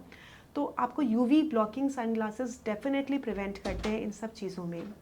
तो मतलब लाइक अगर मैं कहूँ कि क्या आई डॉक्टर रिकमेंड करते हैं कि आप जब भी बाहर जाओ तेज़ धूप में, तो हमेशा यूवी ब्लॉकिंग सनग्लासेस पहन के जाओ? It's always good? It is always good, and for normal people it is good, and especially good for people who are lesser pigmented, for example albinic जो population होती है, जिनमें retinal pigment या iris pigment भी कम होता है, उनमें भी बहुत बहुत इंपॉर्टेंट है, क्योंकि मेलानिन पिगमेंट कम है तो उनको डिजीज़ेज़ ज़्यादा होने के चांसेस रहते हैं। और specially after a certain age हमें लगता है कि यंगस्टर्स सन ग्लासेस ज़्यादा प्रेफर करते हैं, एल्डरली को इतनी ज़रूरत नहीं होती, it is more of a fashion statement. But elderly लोग भी अगर घर से बाहर निकलते हुए सन ग्लासेस पहने, तो it can really help us prevent ARMD, which is age related macular degeneration. जो मैकुला में डिजेनरेशन की प्रॉब्लम है यूवी लाइट की वजह से, उसका रोकथाम करने में हमें काफ़ी हेल्प मिल सकती है। अच्छा, ओपीडी में ना दो तरह के पेशेंट्स आते हैं। एक होते हैं जो बोलते हैं लाइट जो है ना चौंध मारती है, और एक होते हैं जो बोलते हैं ज़्यादा लाइट चाहिए रूम में, मतलब सारी लाइटें जली हुई चाहिए, और एक को कम लाइट पसंद है। तो इसका भी आई कंडीशन से कोई रिलेशन है क्या? Definitely, it is a very good question, और पहली बार मुझे किसी ने पूछा। ये सिम्टम्स को पहचानना बहुत इंपॉर्टेंट है पेशेंट्स के। तो एक तो है कि मुझे आई में लाइट बहुत चुभ रही है, उसके बहुत सारे रीजंस हो सकते हैं। सबसे इम्पॉर्टेंट है कि आँख में कोई रिएक्शन तो नहीं है। यूवियाइटिस के केसेस में इसको हम फोटोफोबिया कहते हैं। इसका पूरा एक टर्म है जिसको साइंटिफिक लैंग्वेज में फोटोफोबिया कहते हैं, कि लाइट से ही डर लगता है पेशेंट को, he wants to stay in the dim light. तो उसमें बहुत सारे कंडीशंस हो सकते हैं। कॉर्निया पे सूजन आई हुई है, आपका आंखों का प्रेशर बढ़ा हुआ है, जिसकी वजह से कॉर्निया में सूजन आई हुई है, या आपको कोई इन्फेक्शन हुआ है कॉर्निया पे, हमारी जो पुतली होती है उसमें कोई इन्फेक्शन हुआ है जिसकी वजह से उसको चुभ रही है लाइट, हमारी लाइट स्कैटर करती है, या आपको कुछ रिएक्शन हुआ है यूवीआइटिस, या आपने कोई सर्जरी कराई है, या डायलेटिंग ड्रॉप्स आप डाल रहे हैं जिसकी वजह से लाइट ज़्यादा जा रही है। तो बहुत सारे रीजंस हो सकते हैं और पेशेंट को तब डिम लाइट में प्रेफर करता है, but it is an indication that you need to seek your ophthalmologist opinion. It may be कि कोई बहुत बड़ी चीज़ आपकी आँख में प्रॉब्लम है, तो आपको ज़रूर एक बार मिलना चाहिए।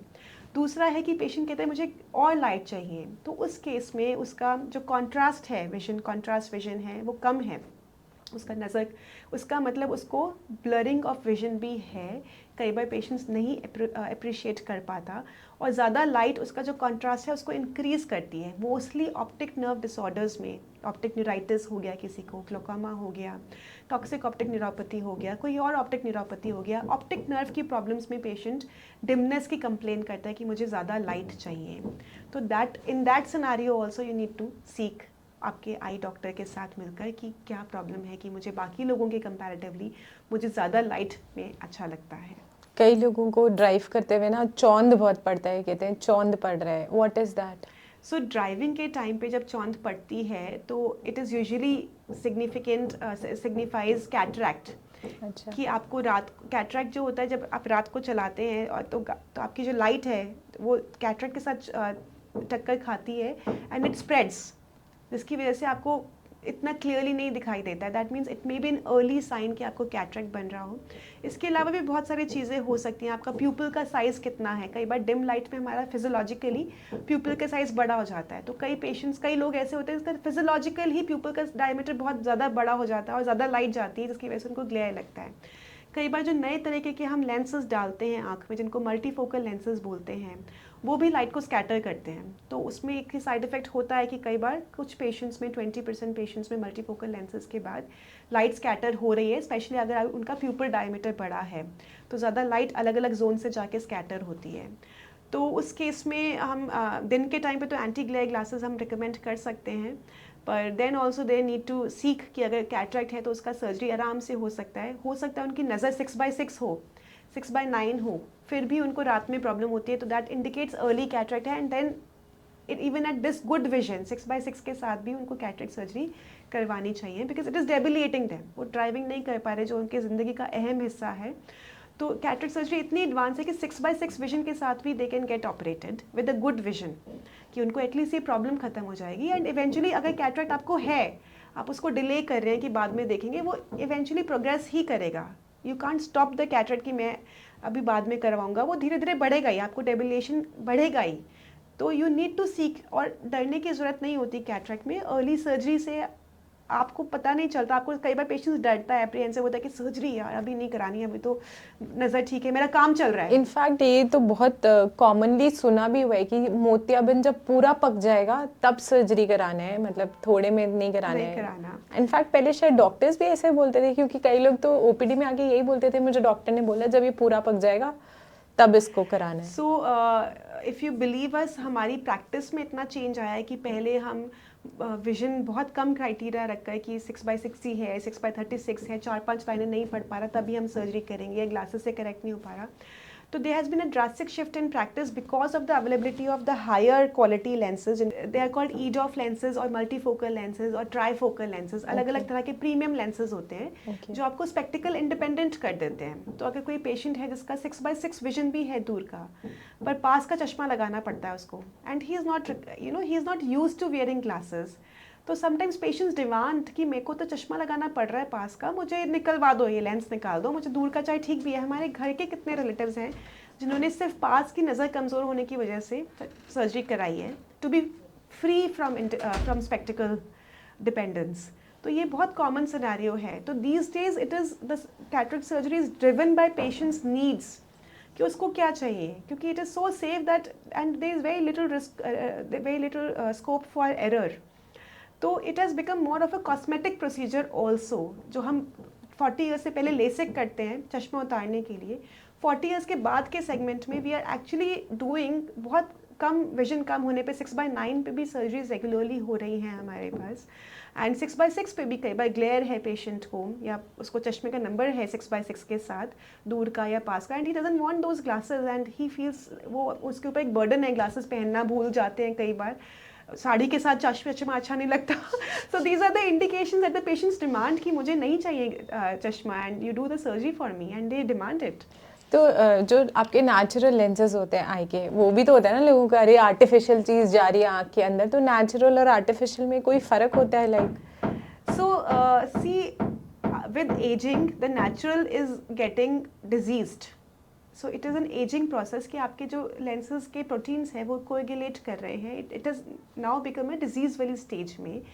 So it is always better to get rid of. अब लोग बहुत frequently आजकल knee transplant surgeries कराते हैं. उनको पेन होता है, वो फिजियोथेरेपी ना करवा के वो कहते हैं, और जो रिजल्ट है नी ट्रांसप्लांट सर्जरी का, it is miraculous. I have seen in my family की जो पेशेंट्स 10-10 मिनट चल के रुक कर फिर वेट करके फिर 10 मिनट चलने की कोशिश करते थे, रोज़ पेन किलर्स लेते थे, पट्टियाँ लगा लगा के सोते थे, वो इतनी फास्ट चलते हैं अब कि उनकी लाइफ चेंज हो गई है। सो जो चीज़ डिजीज़ है, we think implants are very very safe, especially कुछ स्पेशलिटीज़ के implants are very very safe.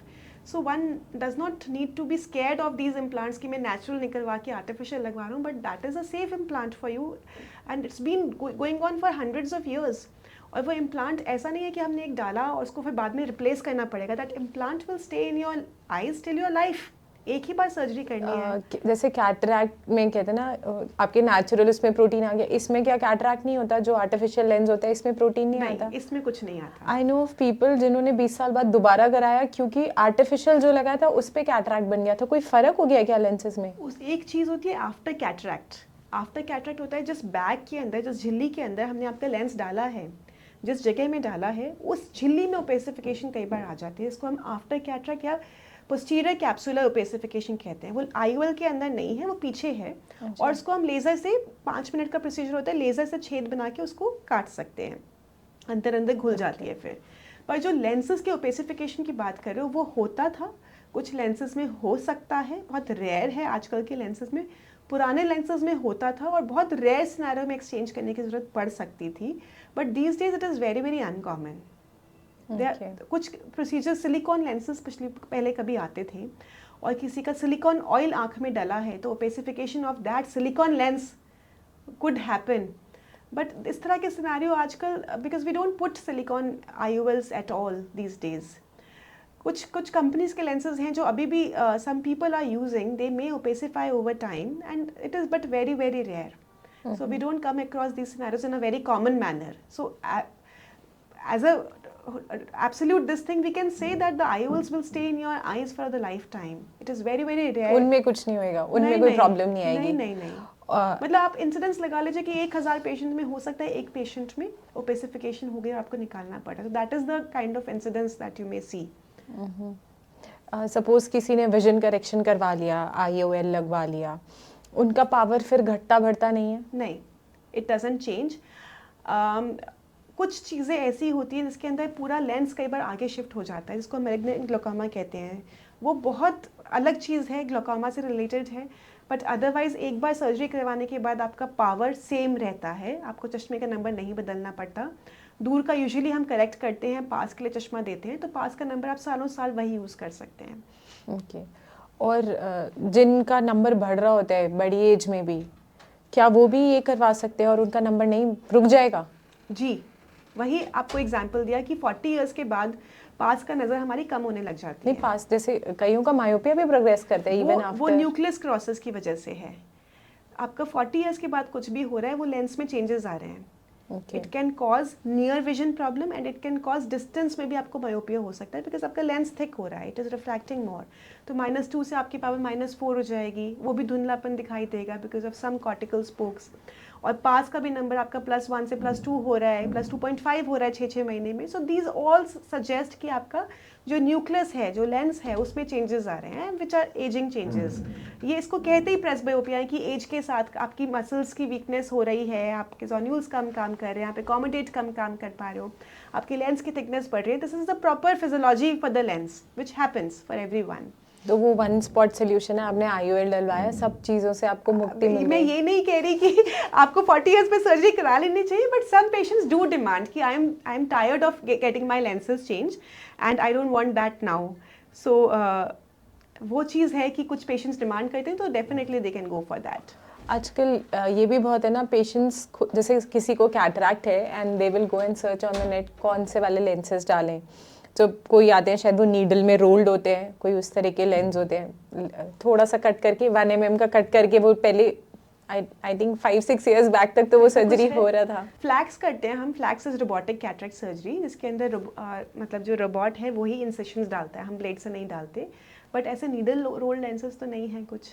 अच्छा, वो जो छोटा सा कट लगा के जो होता है उसमें क्या होता था? 2.2 मिलीमीटर्स ही होते हैं वो, 2.2 मिलीमीटर होता है छोटा सा कट। 2.2 मिलीमीटर के थ्रू हम कार्ट्रिज होती है जिसके थ्रू हम रोल करके लेंस डालते हैं, but it is 2.2 not 1 millimetre. 2.2 millimetre का इंसेशन होता है। Okay okay. तो वही जैसे बहुत सारे ना मल्टीफोकल और आपने जैसे 2-3 तरह के लेंस Trifocal, बताए, तो how would the patient know कि मेरे को क्या अच्छा है? So the doctor will determine for you based on Okay. Your lifestyle, कि अगर आप एक्टिव रीडिंग करते हैं या मोबाइल फ़ोन ज़्यादा यूज़ करते हैं या कंप्यूटर पे बैठते हैं या ड्राइविंग करते हैं या हाउसवाइफ हैं, तो उसकी डिफरेंट नीड्स के हिसाब से डॉक्टर डिटरमिन करता है कि आपके लिए बेस्ट क्या रहेगा। अगर आप हाउसवाइफ है तो आपको ग्लेयर का कोई इश्यू नहीं है, नाइट ड्राइविंग नहीं है, तो मल्टीफोकल लेंसेज आपको अच्छे सूट करेंगे। अगर आप कंप्यूटर पे काम करते हैं या एथलीट हैं तो आपको EDOF लेंसेज अच्छे लगते हैं कि डिस्टेंस और इंटरमीडिएट आपका करेक्ट करें। बहुत बारीक काम के लिए आपको चश्मा लगाना पड़ेगा, पर उसमें कोई साइड इफेक्ट नहीं है कि जो ग्लेयर और हेलोज पहले हो रहे थे मल्टीफोकल EDOF lenses में नहीं है। EDOF लेंसेज में, बट नियर ग्लासेस उनको चाहिए होते हैं +1 के करीब। तो depending on what your lifestyle is, your doctor will recommend what is the best for you. So there is no single best lens for everyone. Okay. Yes. और insurance में cataract surgery cover होती है क्या? ये premium lenses भी covered होते हैं या सिर्फ बेसिक वाले ही कवर्ड होते हैं? So it depends on your policy. So if your policy can cover up for that, कुछ policies होती हैं जिसमें high package वाले होते हैं, इसमें सब कुछ cover हो जाता है। There is an entity called FLACS, femtosecond assisted cataract surgery, जिसके अंदर robot से ही हम incisions बनाते हैं। तो some patients who have a good policy, उसमें FLACS भी cover हो जाता है कि robotic cataract surgery with premium lenses, वो भी सारा cover हो जाता है। कुछ policies आपको basic payment कराती हैं, तो co-payment के साथ आप अच्छे प्रीमियम लेंसेज को ऑप्ट कर सकते हैं। जितना इंश्योरेंस आएगा उसके अलावा हम एक्स्ट्रा शेल आउट करके will go for the best lens. This is also an option. तो जो बेस्ट वाली सर्जरी है उसकी रफ एक कॉस्ट, अगर हमारा ऑडियंस कोई इस चक्कर में या इस इनहिबिशन में अप्रोच ही ना करेगी, भैया पता नहीं कितने लाख की होती होगी, so what is the rough cost? So actually we have a lot of segments for IOL, जो हमने डिफरेंट सेगमेंट्स के, उसमें इंपोर्टेड लेंसेज भी है और इंडियन लेंसेज भी है। The quality is very good for Indian lenses. So the cost will depend on कि अगर आप EDOF lenses लगा रहे हो और इंडियन लगा रहे हो, so that is the best lens, and EDOF imported is the best lens in the imported segment. So that can range from around 50-60,000 also पर आई? per eye. So अगर आप imported पे जा रहे हो और flax कर रहे हो, imported EDOF lenses with flax, that is robotic cataract surgery, तो your cost can go up to 1.5 lakhs per eye also. And if you're going for a basic lens, so 7-8 हज़ार में भी surgery होती है, इसके अंदर basic lenses डाले जाते हैं. So that is the different, eye surgery is one thing that everybody can get. Cost को, और अगर आपके पास उतने भी पैसे नहीं हैं, आजकल आयुष्मान सर्जरीज हैं जो गवर्नमेंट स्पॉन्सर कर रही है, जिनका एक तो 60-70 years and above elderly citizens को स्पॉन्सर कर रही है, और एक BPL से नीचे जो है उनको भी आयुष्मान कार्ड मिलता है, तो उसके थ्रू भी आप सर्जरीज करा सकते हैं। Plus we also have a trust with eye clinics, so we also fund such poor patients जो कुछ भी नहीं afford कर सकते। We pay for their surgeries and we get that, so we don't refuse any patient। हम किसी भी patient को affordability की वजह से refuse नहीं करते। जो भी patient आते हैं उनको उनके हिसाब से अगर नहीं भी कर सकते तो then we fund for those patients। अगर आयुष्मान के अंडर नहीं है और कहीं से affiliated नहीं है, then we fund for them। So we have never refused any patient in our setup because of the money issue।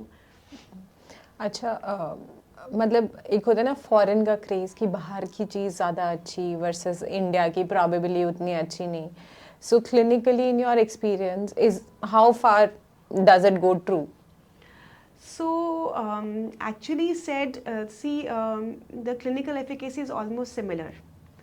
So if I look at phakic IOLs also, if I look at trifocal IOLs also. If I look at EDOF lenses also, the clinical efficacy for Indian lenses is very good. But then also अगर हमें choose करना है कि मुझे मेरे parents की eyes में डालना है, तो I will still go for branded in that segment.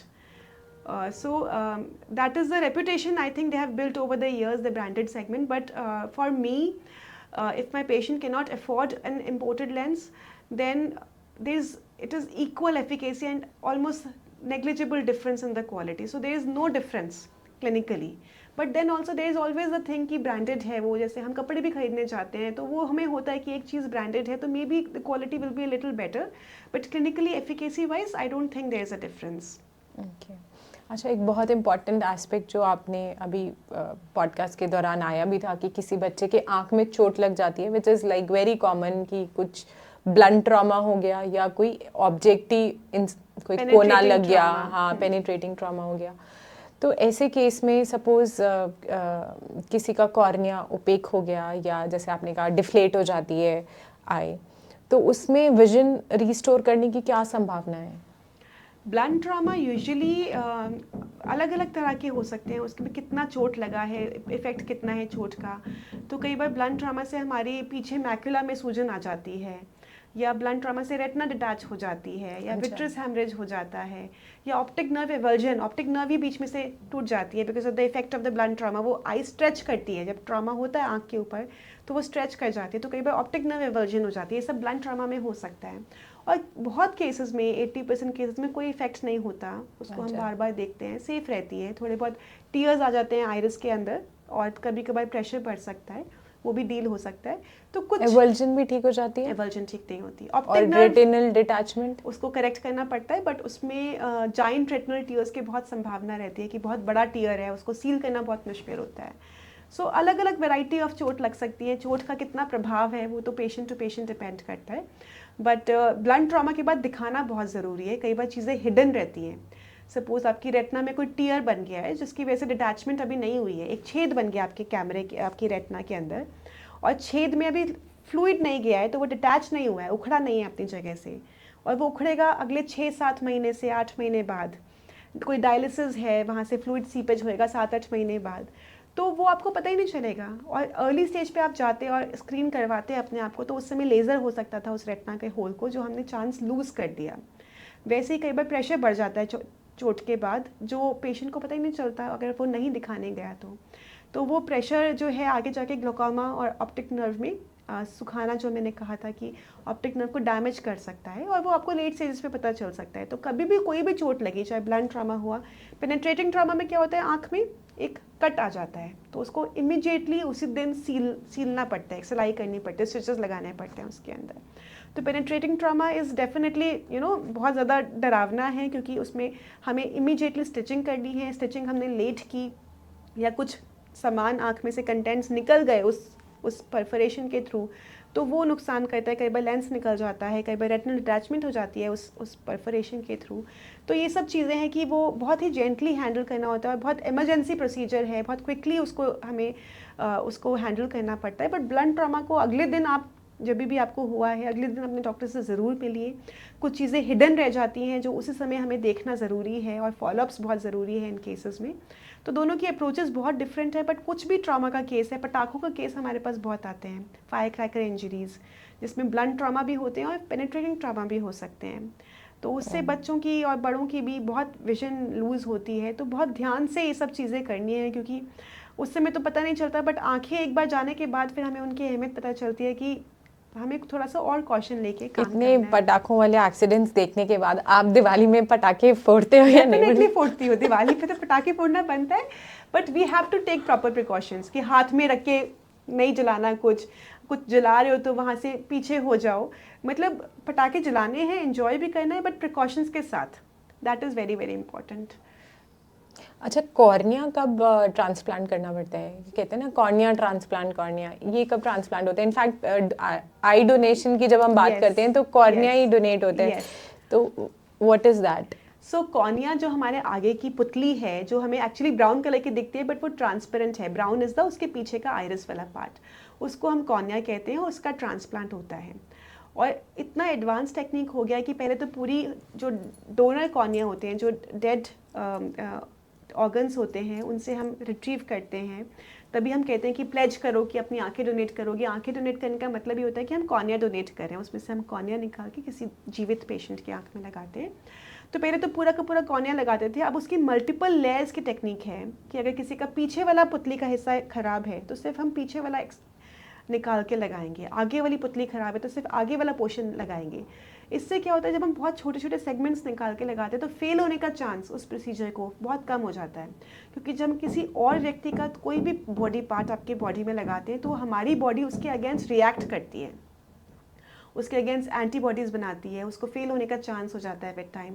पर हम जब छोटा पार्ट निकालते हैं तो फेलियर चांस बहुत कम हो जाता है, क्योंकि हमने कम लोड लिया, उसके एंटीजेंस का लोड हमने कम लिया, तो हमारी बॉडी कम रिएक्ट कर पाती है और उसका जीवित रहने का और लॉन्ग टर्म चलने का चांस बहुत ज़्यादा बढ़ जाता है।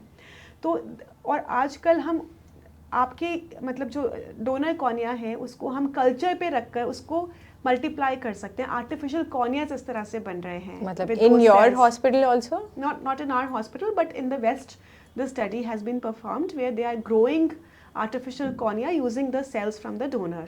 और आर्टिफिशियल कॉर्नियाज पूरी की पूरी भी बन रही है आर्टिफिशियल मेम्ब्रेन्स की फॉर्म में। जैसे आईओल्स में आर्टिफिशियल मटेरियल यूज़ करते हैं, वैसे कॉर्निया के लिए भी आर्टिफिशियल मेम्ब्रेन्स पूरी की पूरी बन रही है। बाहर पर अभी इंडिया में नहीं है अभी this are all in experimental stages, even in west this are in experimental stages, but soon the way forward would be कि हम डिजीज्ड लोगों, जो डिसीज लोग हैं, जो डेड लोग हैं, उनके ऊपर ना डिपेंड करके, क्योंकि there is a shortage of cornea because of that.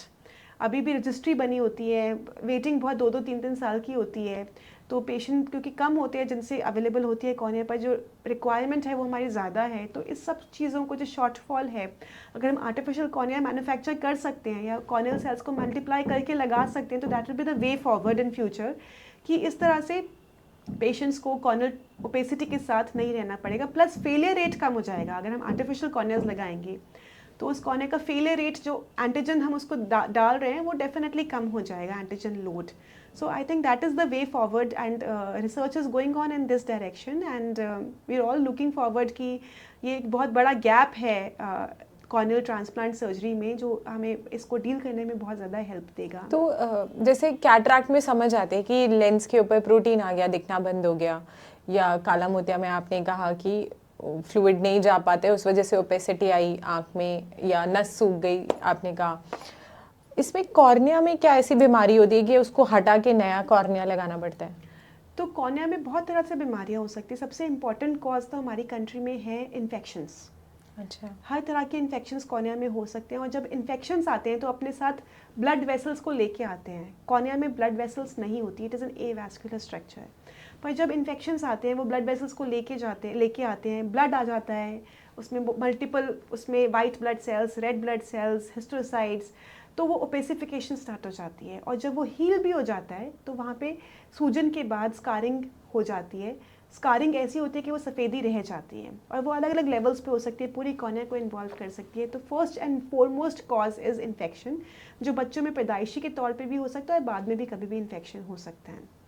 इसके अलावा कुछ चीज़ें होती हैं डिस्ट्रफीज़ होती है कि हमारी बॉडी में ऐसे कुछ जीन्स हैं जिसकी वजह से ऑटोमेटिकली कॉर्निया में ओपेसिफिकेशन हो रही है। वो अलग अलग लेवल्स पे हो सकती है, जेनेटिक प्रॉब्लम है, और इसमें कोई रोकथाम का उपचार नहीं है, अभी कोई जेनेटिक थेरेपी नहीं है, तो उसमें भी हमें कॉर्निया ट्रांसप्लांट करना पड़ता है। इसके अलावा बहुत सारे अलग रीजंस होते हैं। ग्लोकोमा, जिसके अंदर आंखों का प्रेशर बढ़ रहा है, अगर बहुत समय तक, लंबे समय तक आंखों का प्रेशर बढ़ा रहा तो वह हमारे कॉर्निया के सेल्स को परेशान करते हैं, and they start reducing in number, so that high pressure is not healthy for corneal cells also. तो जब कॉर्निया के सेल्स जब डेड होने स्टार्ट होते हैं तो धीरे धीरे वो ओपेसिफिकेशन की तरफ जा सकता है।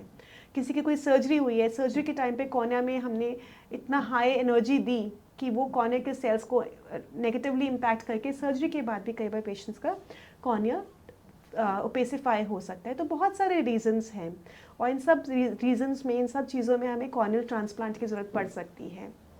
तो अगर कोई 80 या 85 साल की दादी माँ है, या कोई 3-4 साल का बच्चा है जिनकी पुतली सफ़ेद हो गई है, so there only hope is corneal transplant.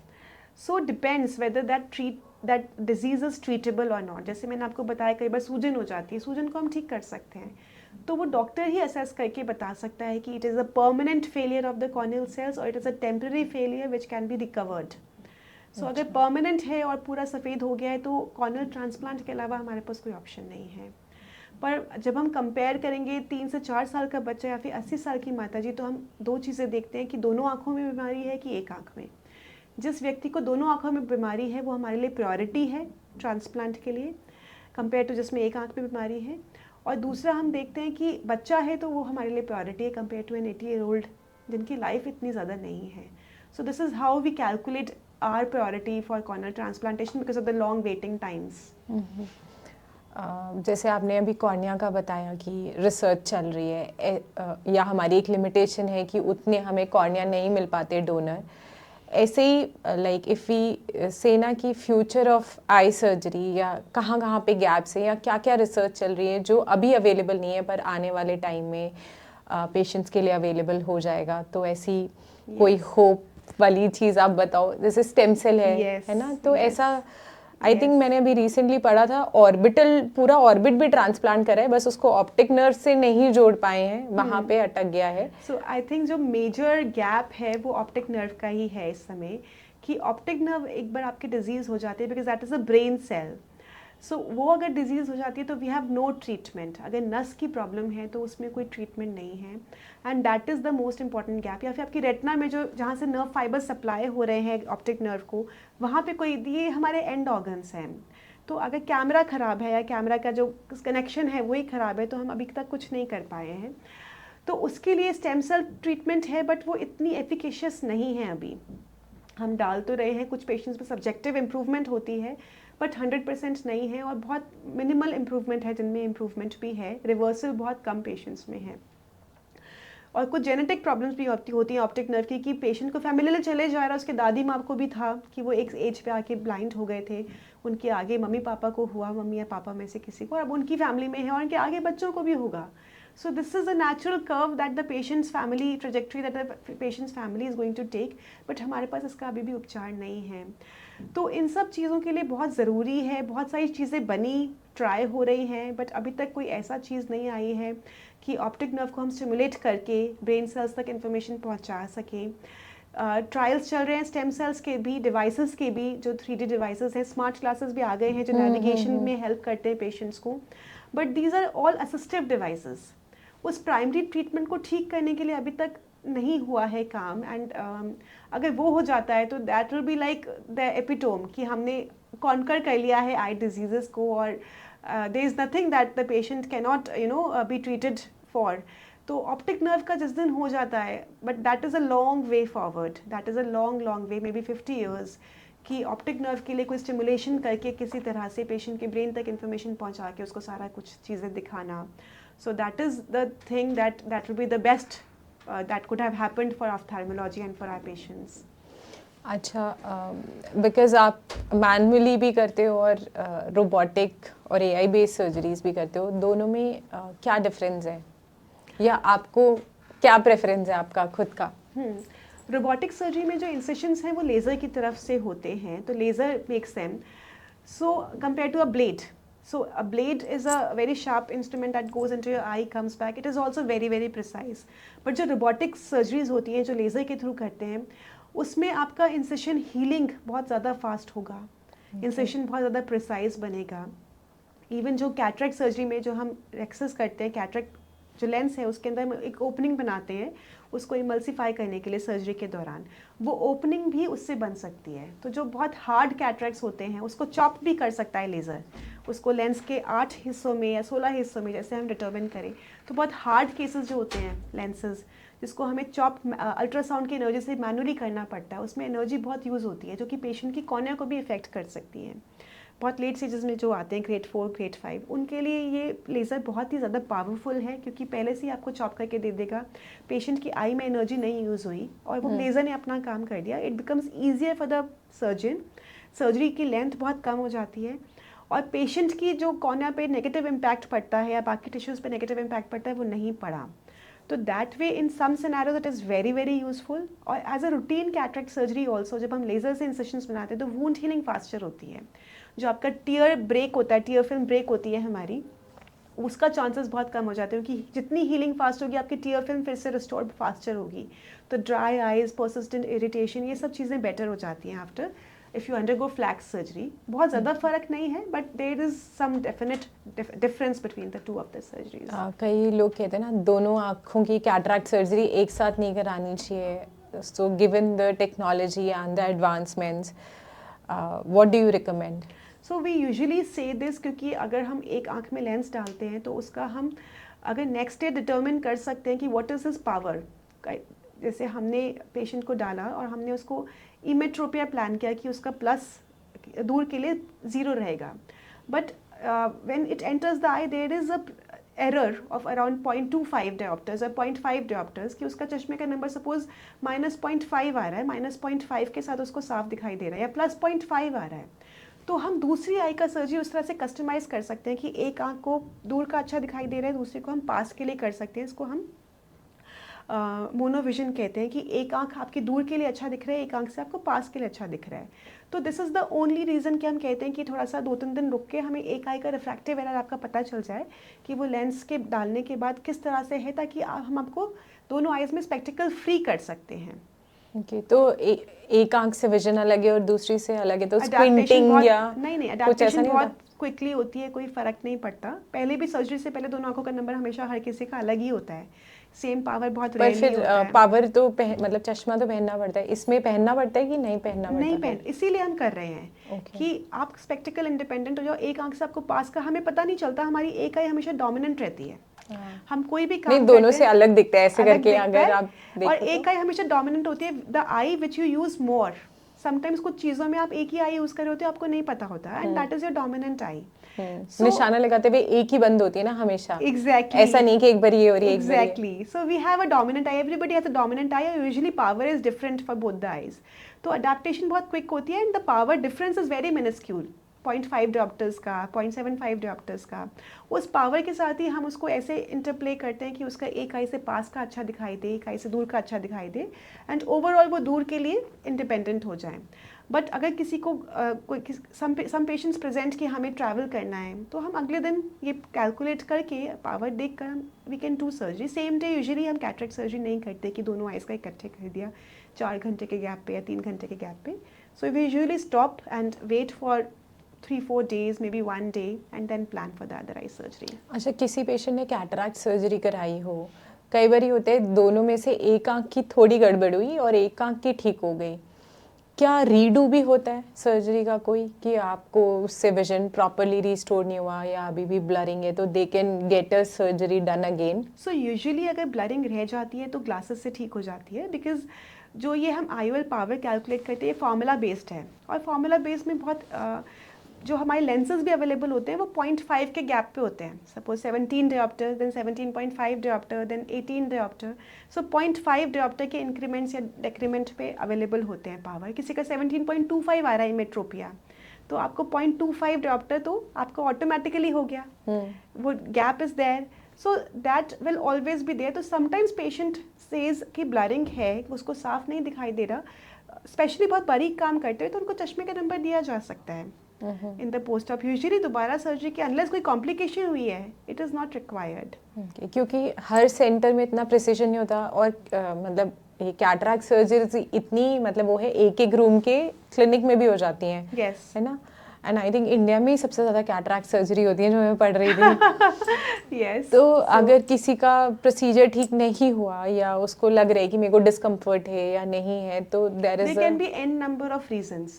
Cataract surgery के अगर ठीक नहीं हुआ है तो उसके बहुत सारे अलग अलग तरीके रीजंस हो सकते हैं। कुछ हम डील कर सकते हैं मेडिसिन से भी, और कुछ के लिए बहुत कम केसेस में हमें सर्जरी की ज़रूरत पड़ सकती है, तो वो दिखाना पड़ेगा अपने डॉक्टर को। उसके बाद ही मतलब घबराने की ज़रूरत नहीं है, बहुत सारी चीज़ें हम मेडिसिन से ही ठीक कर सकते हैं कैटरेक्ट सर्जरी के बाद अगर कोई इश्यू है तो।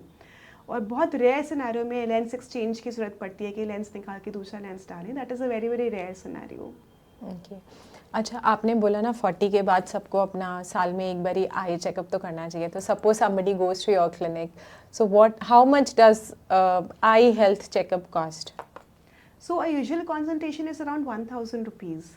बट अगर हम सोचें कि 1000 रुपीज़ तो हम किसी कैफ़े में बैठ के हम वैसे ही एक बार में खर्च कर देते हैं. I think it is nothing when it comes to your eye health. नहीं, जैसे आप बता रहे हो 1000, अब जैसे डॉक्टर के पास जाते हैं, देन देयर आर टेस्ट बहुत सारे जो डॉक्टर्स लिख के देते हैं, सो Comprehensive एवरीथिंग, eye checkup में there is nothing else which is required. IUP and all, everything. Everything is done in this. A comprehensive eye checkup which takes care of your fundus photograph, which takes care of your refraction, your final prescription of the power, your intraocular pressure, और fundus photo भी हम proper photo document करके patient को दिखा के this is the scenario, we give the patient the photograph also. So it is 1000 rupees में आपका 30-45 minutes के टेस्ट हो रहे हैं. So that is the kind of comprehensive, that is the difference between when you go to an optician for power checkup and when you go to an ophthalmologist who does pura detailed examination. So that examination it itself doesn't require anything else over that.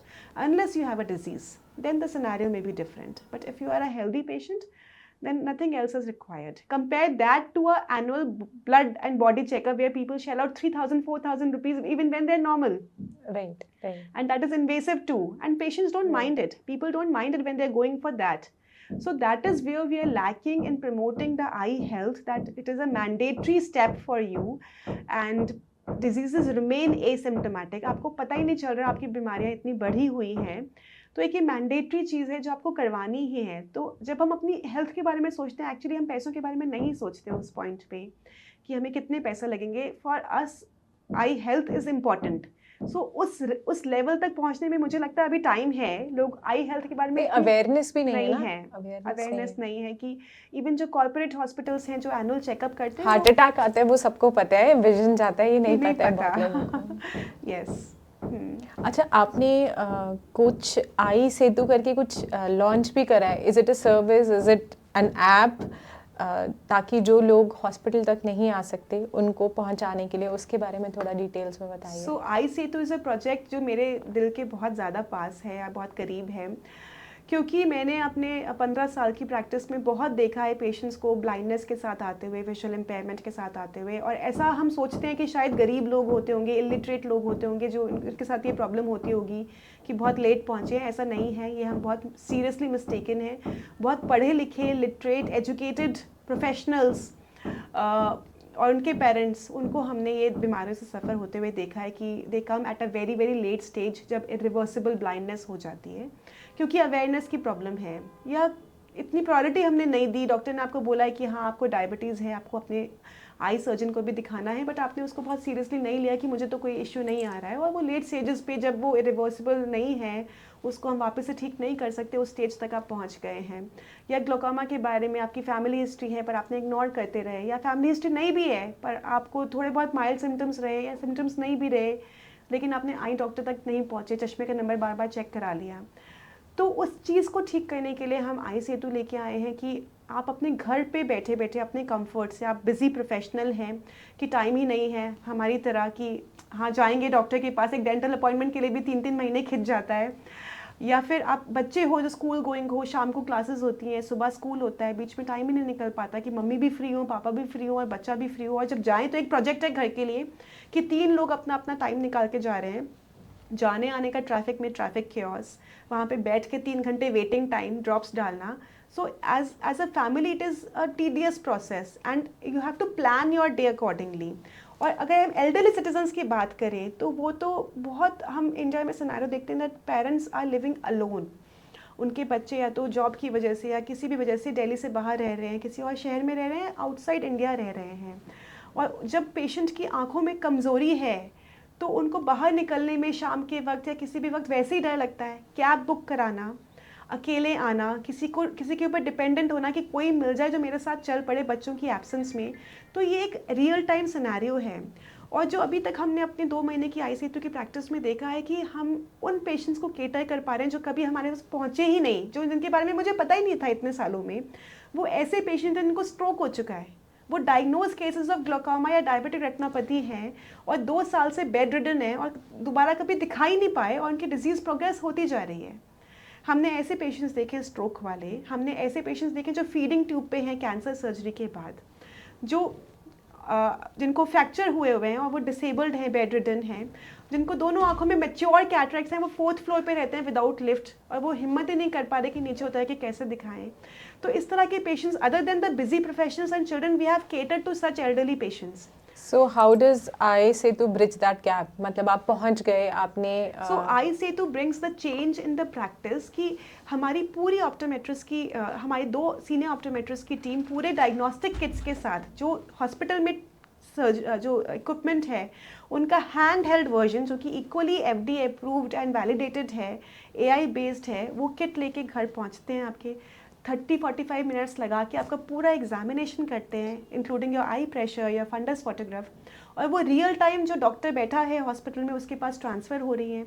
Doctor उनको साथ साथ images based diagnosis है, उनको साथ साथ देख रहे हैं और उनको एडवाइस कर रहे हैं कि आपको ग्लोकोमा है तो आपको ये दवाई देनी है, साथ साथ उनको मेडिसिन और चश्मे डिलीवर हो रहे हैं पेशेंट को, और अगर सर्जरी की ज़रूरत है तो उनको लॉजिस्टिक सपोर्ट दिया जा रहा है कि आप कैब के माध्यम से इस स्पेशलिटी के डॉक्टर को यहाँ पे आके सर्जरी करा सकते हैं।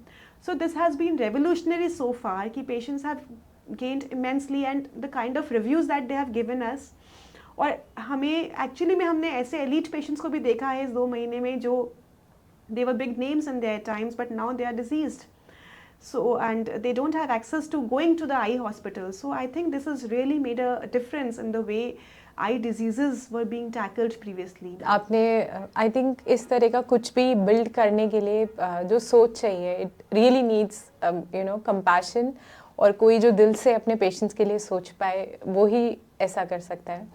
एंड आई वुड से कि thank you for all the inputs that you gave, and I am sure इससे जो भी देखेंगे उनको बहुत कुछ जानने को मिलेगा।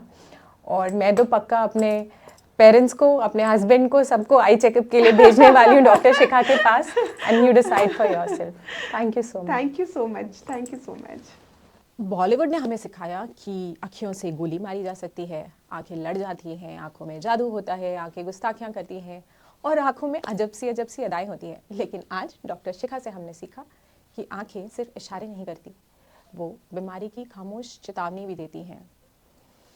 हमने ये भी सीखा कि glaucoma is not just about pressure, not just about scans और surgeries, it's about time, attention and choosing not to look away. Dr. Shikha, your work reminds us that sight is not only something we see with, it's something we protect long before it begins to fade. To everyone listening, if this episode leaves you with one thought, let it be this: vision rarely asks for loud help. We have to listen early, we have to recognize the early signs. Thank you, Dr. Shikha Gupta Gogia, for listening to that silence and for teaching the world how to protect what cannot be replaced. Thank you so much for joining us. This is Mindful by Dr. Tharuna, where science meets awareness and awareness becomes care.